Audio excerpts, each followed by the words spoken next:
Good morning students. So last lecture में हमने 1.33 तक हमने एग्जाम्पल्स देखे थे, बराबर। आज हम लोग देखने वाले हैं क्वेश्चन नंबर 1.34 से, बराबर। चलो तो देखते हैं हम लोग 1.34 क्वेश्चन। पहले पढ़ो कि क्या है। A welding fuel gas contains carbon and hydrogen only. Okay, contains carbon and hydrogen only. Burning a small sample of it in oxygen gives 3.38 gram. 3.38 gram carbon dioxide and 0.690 gram of water and no other product. That means आपको सिर्फ क्या दिया है, सिर्फ और सिर्फ carbon dioxide and water ही मिल रहा है। A volume of 10 liter of this welding gas is found to weight 11.6 gram. That means आपको बोला है कि 10 लीटर अगर हम वॉल्यूम ले रहे हैं तो उसका मास क्या है, 11.6 ग्राम। आपको फाइंड आउट करना है empirical formula, molar mass of the gas and then molecular formula, बराबर। तो क्या दिया है वो लिख लेते हैं। सबसे पहले लिखते हैं कि कंपाउंड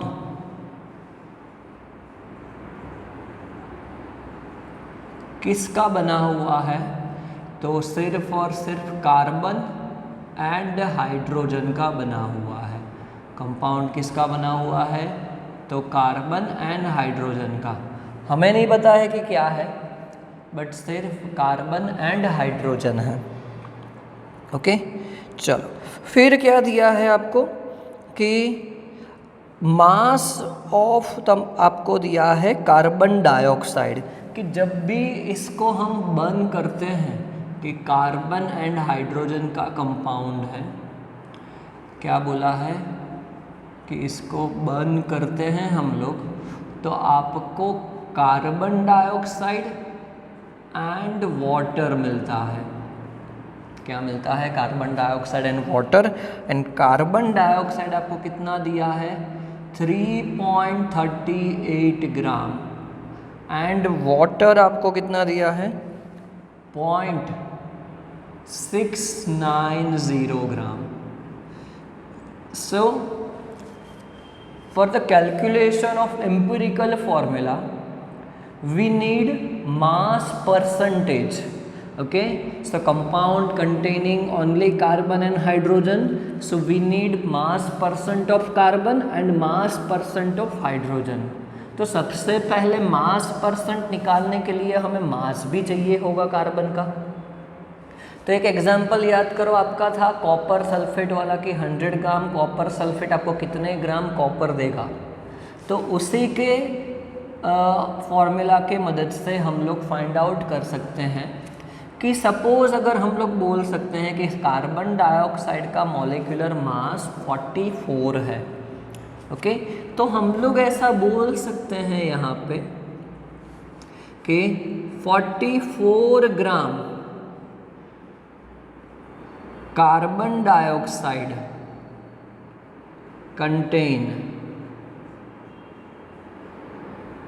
कंटेन्स कितने, 12 ग्राम ऑफ कार्बन, ऐसा हम लोग बोल सकते हैं। तो आपको कितना मास दिया है, 3.38 ग्राम कार्बन डाइऑक्साइड कंटेन्स, कितना हो जाएगा, 3.38 इंटू 12 डिवाइडेड बाय 44। तो अगर आप ये कैलकुलेशन करते हो तो आपका आंसर आएगा 0.9218 ग्राम। तो आपको कार्बन का मास मिल गया। चलो same way we can calculate the mass of hydrogen with the using mass of H2O। Same way बोल सकते हैं कि 18 ग्राम H2O contains 18 gram H2O contains 2 gram of hydrogen. Then 0.690 gram H2O contains, आपको दिया है 0.690 ग्राम, कंटेन्स कितना हो जाएगा 0.690 into 2 divided by 18।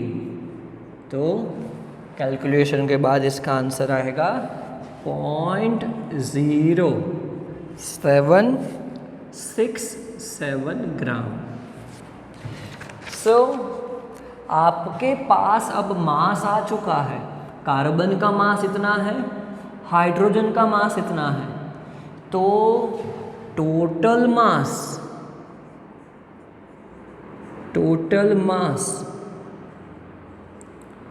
Of compound कितना हो जाएगा? Compound contain carbon and hydrogen, so carbon plus hydrogen, so 0.9218 plus 0.067, तो वो हो जाएगा 0.9985 ग्राम। सो 0.9985 gram is a mass of, total mass of compound.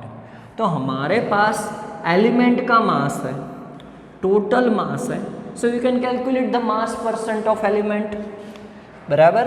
तो इसकी मदद से हम लोग कैलकुलेट कर सकते हैं कि mass percent of carbon is equal to mass of carbon 0.9218 divided by total mass 0.9985 into 100, बराबर। You can calculate the mass percent of carbon.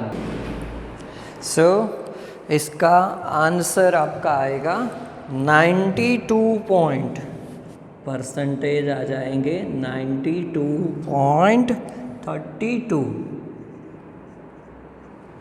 बराबर। ये मास परसेंट ऑफ कार्बन आ गए। Same way mass percent of hydrogen is equal to mass of hydrogen 0.0767 divided by 0.9985 into 100, बराबर। इसका answer आएगा आपका 7.68%। सो अब आपके पास मास परसेंट दोनों का आ चुका है, तो अब आप इंपेरिकल फॉर्मूला तो फाइंड आउट कर सकते हैं। हमारा जो टेबल था वो ही बनाना है, सिंपल। तो सबसे पहले टेबल में क्या बनाना था कि आप लिखते थे एटम, उसके बाद उसका percentage, then atomic mass, atomic mass के बाद percentage divided by atomic mass. फिर क्या बनाते थे? Simple ratio, and the last one is whole number, बराबर। ये हम टेबल बनाते थे। सो फर्स्ट ऑफ ऑल लेते हैं कार्बन। चलो परसेंटेज कितना आया? 92 0.32। चलो hydrogen 7.68। So atomic mass of carbon is 12, hydrogen is 1. So percentage by atomic mass, that means 92.32 divided by 12 and 7.68 divided by 1। अगर ये कैलकुलेशन करते हो तो आंसर आएगा 7.69, इसका तो 7.68 ही रहेगा। नाउ सिंपल रेशियो में क्या करते थे हम लोग, परसेंटेज बाय एटॉमिक मास की जो भी लोएस्ट वैल्यू आती है उसकी मदद से सबको डिवाइड करते थे। That means 7.69 divided by 7.68, 7.68 divided by 7.68, तो इसका आंसर क्या आएगा, 1 ही आएगा, इसका भी 1 आएगा। So the whole number is 1, यहाँ पे भी 1। That means empirical formula, empirical formula क्या आ गया, empirical formula carbon 1 hydrogen 1। Okay, ये क्या हो गया, एम्पिरिकल फॉर्मूला आपका बन गया, carbon 1 hydrogen 1, C1H1 is your empirical formula. बराबर। चलो अब यहाँ पे बेसिकली हम लोग मोलर मास फाइंड आउट कर सकते हैं। मोलर मास कैसे, चलो मोल का फॉर्मूला क्या होता है, पहले तो ये लिखते हैं कि 1 mole is equal to 22.4 litre, ऐसा होता है। And 1 mole is equal to mass divided by molecular mass होता है। आंसर जब भी 1 आता है तब मास एंड मॉलिक्यूलर मास क्या होना चाहिए, सेम होना चाहिए। बराबर। तो आपको क्या दिया है इसका हम लोग यूज़ करेंगे, ये जो रिलेशन है, ये रिलेशन का आपको दिया है कि 10 लीटर ऑफ गैस, उसका मास दिया है आपको कि 10 litre of gas has 11 point कितना है, 6 ग्राम मास। तो अगर हम लोग 24.4 लीटर का फाइंड आउट कर लेते हैं तो वो ही उसका मॉलिक्यूलर मास भी हो जाएगा कि 22.4 लीटर ऑफ गैस, तो फिर कितना हो जाएगा, 22.4 इंटू 11.6 डिवाइडेड बाय 10। बराबर। चलो तो कितना हो जाएगा, वो हो जाएगा, इसका आंसर आएगा 25.98 ग्राम।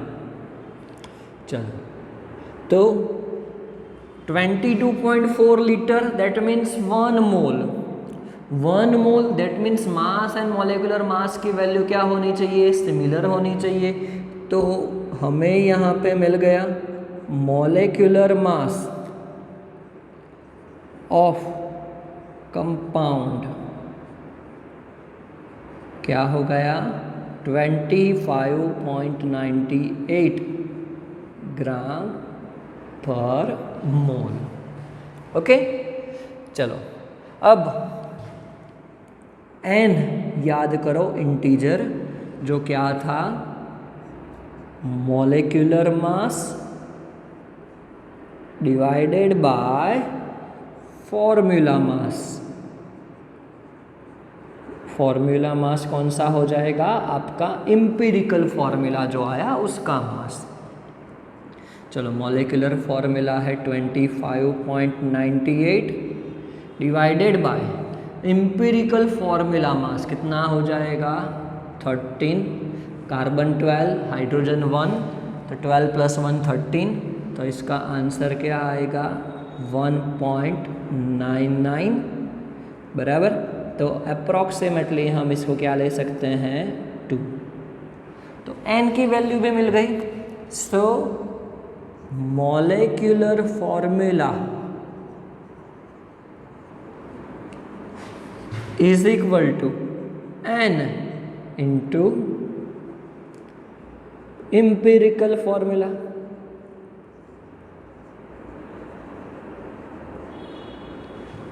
So n is equal to 2, so 2 into C1H1, so molecular formula is C2H2। Okay, सभी आंसर आपको मिल गए। आपको कैलकुलेट करना था empirical formula, molecular mass and molecular formula. Question थोड़ा सा लंबा है बट इतना डिफ़िकल्ट नहीं है, आपको समझना है। हमें एम्पिरिकल फॉर्मूला फाइंड आउट करना था, so we need to calculate the mass percent of elements. तो हमने मास परसेंट निकालने से पहले मास निकाला एलिमेंट का, दिस मास परसेंट निकाले, then our table for the calculation of empirical formula, then हमने मॉलिक्यूलर मास निकाला एंड लास्ट में n की कैलकुलेशन के बाद मॉलिक्यूलर फॉर्मूला निकाला। ओके, सो बेसिकली आपको सोचना होगा, ऐसे जब भी क्वेश्चन दिए जाते हैं तो आपको सोचना होगा कि आपको क्या दिया है एंड आप क्या कैलकुलेट कर रहे हो, बराबर। चलो नेक्स्ट हम लोग क्वेश्चन देखते हैं, बराबर, जो है क्वेश्चन नंबर 1.35। क्या है वो, calcium carbonate reacts with aqueous HCl according to this reaction. Okay, क्या दिया है, calcium carbonate reacts with aqueous HCl according to this reaction. चलो वो रिएक्शन लिख देते हैं हम लोग, 1.35 रिएक्शन लिख देते हैं। Calcium carbonate CaCO3 plus HCl, 2 moles of HCl बोला है। चलो क्या होता है, gives CaCl2 calcium chloride plus carbon dioxide and H2O। चलो ये रिएक्शन हो गया आपका, calcium carbonate reacts with aqueous HCl. So what mass of CaCO3 is required to react completely with 25 ml of 0.75 molar HCl, बराबर। आपको दिया है यहाँ पे कि 25 ml of 0.75 molar aqueous HCl, बराबर।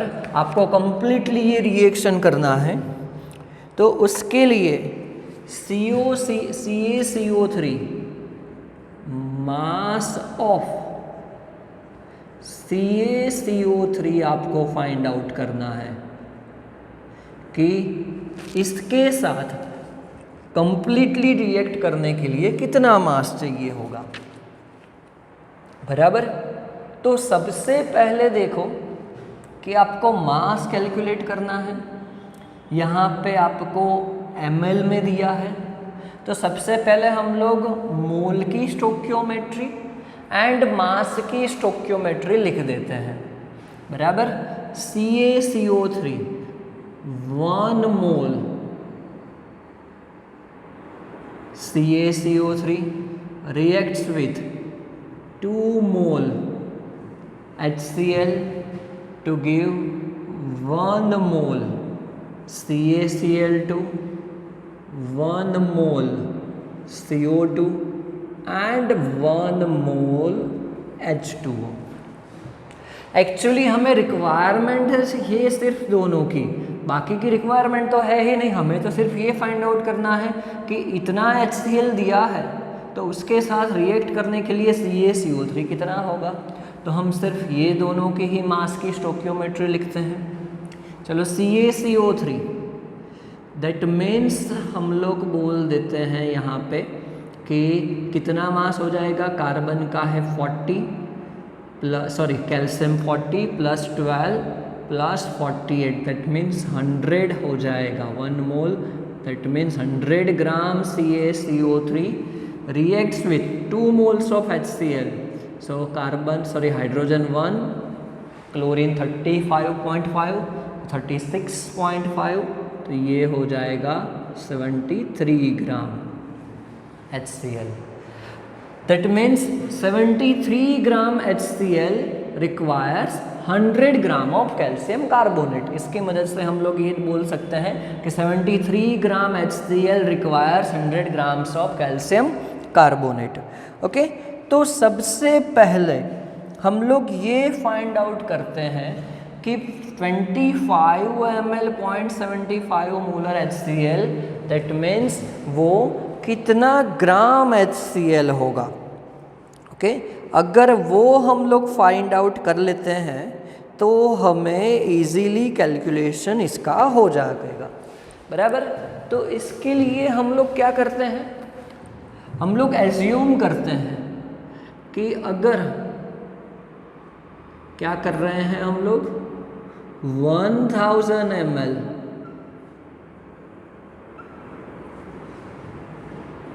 1000 ml हम लोग क्या ले रहे हैं 0.75 मोलर HCl।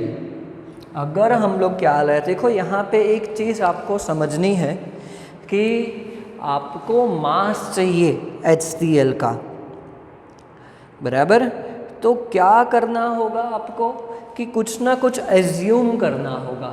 तो एज्यूम करने के लिए मेरे ख्याल से 1 litre 1 kilogram that means 1000 ml 1000 ग्राम वो इजी रहता है कैलकुलेशन में। 1000 ml 0.75 molar HCl contains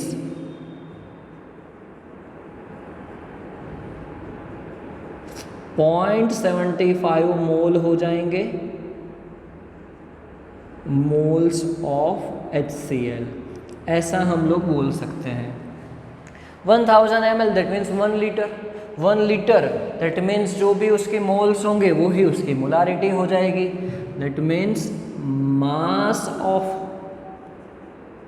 HCl वो क्या हो जाएगा मोल के फॉर्मूला के हिसाब से मोल्स इनटू मॉलिक्यूलर मास, बराबर। तो फिर इसका आंसर आएगा आपका 27.375 ग्राम HCl। That means 1000 ml contains 27.375 grams of HCl के जब उसकी मोलारिटी क्या है 0.75, तो आपको कितना दिया है 25 ml। So we can write 1000 ml 0.75 molar HCl contains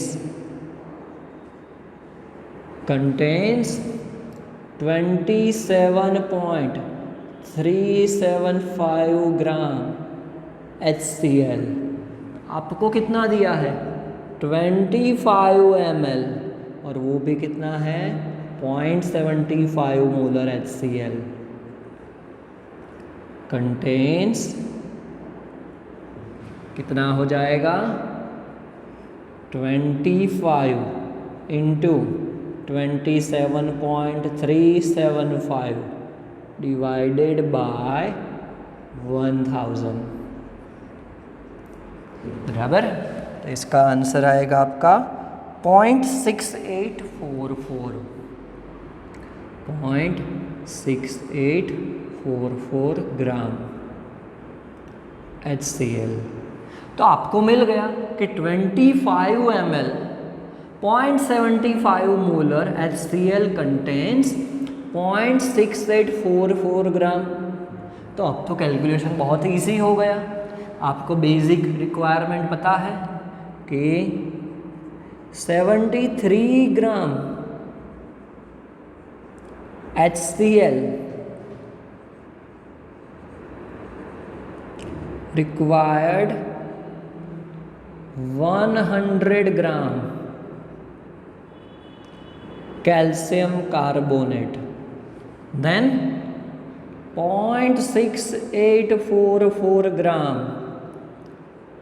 HCl required कितना हो जाएगा 0.6844 into 100 डिवाइडेड बाय 73। तो इसका आंसर आएगा 0.9375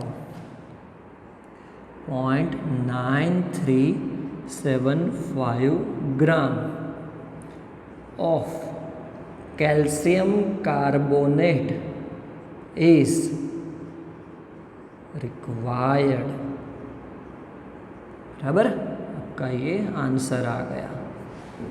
ओके, तो बेसिकली क्वेश्चन को 2 to 3 टाइम्स रीड करो, उसके बाद सोचो कि क्या हो रहा है और उसके बाद उसका कैलकुलेशन स्टार्ट करो कि कैसे उसको कैलकुलेट करेंगे। ठीक है, चलो तो आज यहाँ तक रखते हैं। 3 एग्जाम्पल बाकी है टोटल हमारे। एक है 1.36, देन एक 13th नंबर का क्वेश्चन एंड 17th, जो हम लोग नेक्स्ट लेक्चर में कंप्लीट करेंगे। तो हमारा चैप्टर पूरा हो जाएगा फर्स्ट, हम लोग उसके बाद सेकंड चैप्टर स्टार्ट करेंगे। ओके, चलो, थैंक यू।